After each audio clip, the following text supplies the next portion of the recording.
बिस्मिल्लाहिर्रहमानिर्रहीम। अस्सलाम वालेकुम। देसी ब्यूटी टिप्स में खुशामदीद।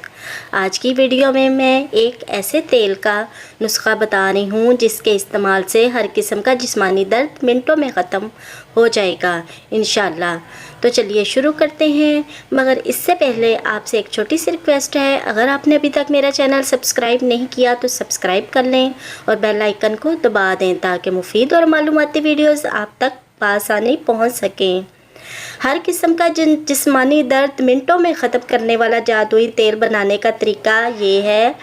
आपने लेने हैं लीमू के छिलके 2 अदद, जैतून का तेल हस्बे ज़रूरत।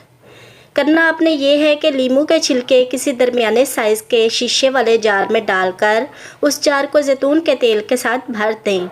जार को अच्छी तरह बंद कर दें और 15 दिनों तक ऐसे ही पड़ा रहने दें। इसके बाद जार को खोल लें और लीमू के छिलके निकाल कर फेंक दें। लीजिए, आपका ऑयल तैयार है। जिस्म में जहाँ भी दर्द महसूस हो, इस महलूल को रुई में भिगोकर लगाएं या रुई को भिगोकर इस किसी कपड़े की मदद से मुतासरा जगह पर बांध दें।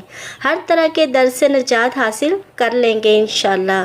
वीडियो अच्छी लगी हो तो अपने प्यारों के साथ ज़रूर शेयर कीजिएगा। इजाज़त चाहती हूँ, एक नई वीडियो के साथ हाजिर होंगी। अल्लाह हाफिज़।